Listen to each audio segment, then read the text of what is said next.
everybody. Today I would like to talk to you about the subject of euthanasia and why it should not be legalized in the United States.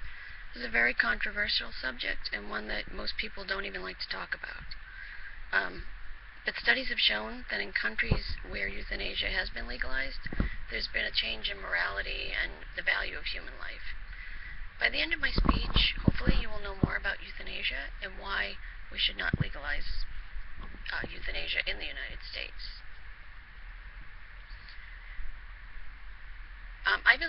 I remember being in a movie theater in 2004 and watching the movie $1 Million Baby. It stars Clint Eastwood and Hilary Swank.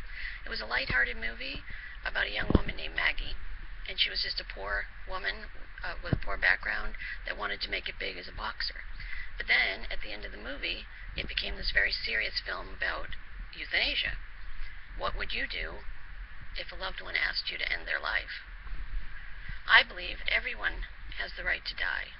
If I were terminally ill or severely injured and no longer wanted to live, then I think the choice should be mine to make. But when euthanasia is legalized, that choice can sometimes be taken out of our hands.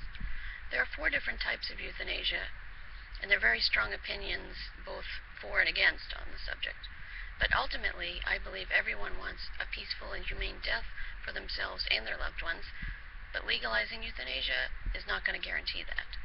Today I'm going to discuss the different types of euthanasia, and next I'm going to discuss why I believe euthanasia should not be legalized in the United States.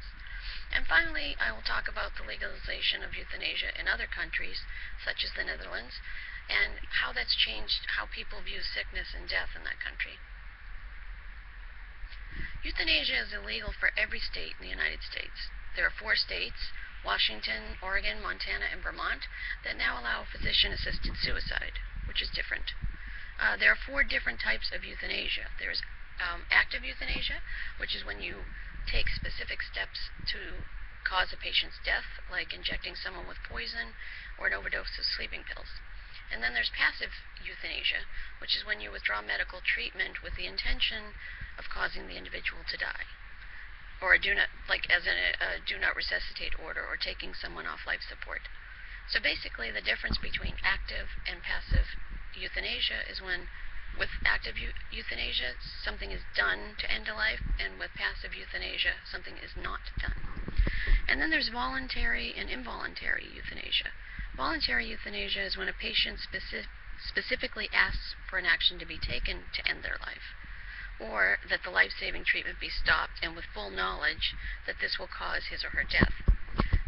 But involuntary euthanasia is when a person's life is ended without their knowledge and consent. This is usually when a patient is unconscious or unable to communicate or too sick to be aware of what's going on.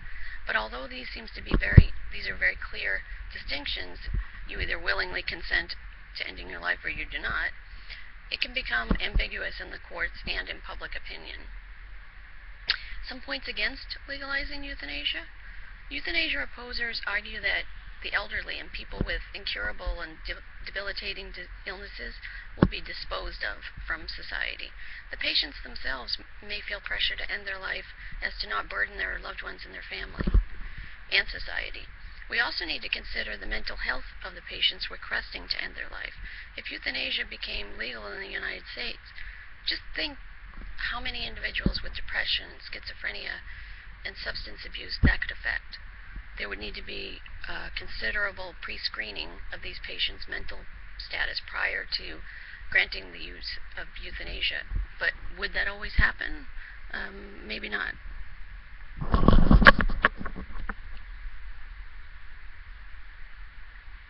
Another argument is that in the age of declining morality and justice, some family members may take advantage of the misuse euthanasia to inherit property from a patient, which sounds horrible, but there are some people out there that would do that. Opponents of euthanasia also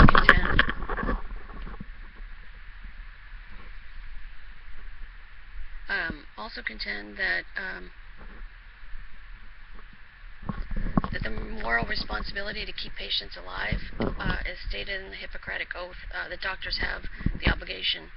They also argue that there can be a slippery slope from euthanasia to murder, And if we legalize euthanasia, it will target the poor and the disabled, and it could also create incentive for insurance companies to terminate lives to save costs. I read an interesting article by Dr. Herbert Hendon. He was a psychiatrist that was one of the few foreign researchers allowed to extensively study the euthanasia situation in the Netherlands, where euthanasia is legal. He brings up many interesting points, one being that if it's society's issue with not knowing how to deal with terminally ill and dying that compels this cry for legalizing euthanasia. Dr. Hendon believes that euthanasia is a way for doctors to deal with their feelings of inadequacy with these patients. He says, by deciding when patients die, by making death a medical decision, the physician preserves the illusion of mastery over the disease and the accompanying feelings of helplessness. The physician, not the illness, is responsible for the death. So assisting suicide and providing euthanasia can become ways of dealing with the frustration of not being able to cure the disease. His article also points out that even though there are many guidelines set up by the Dutch to regulate euthanasia, they're still only getting about 60% of doctors that actually report cases of euthanasia. He also found that there were more requests that came from families than the patients themselves, and also that patients are feeling more and more pressure to request euthanasia. So in conclusion, it's my belief that legalizing euthanasia would not help our terminally ill and suffering patients. There needs to be more done to help these patients and their families through the unimaginable time, but in my opinion, legalizing euthanasia raises too many problems for it to be a viable option. Thank you.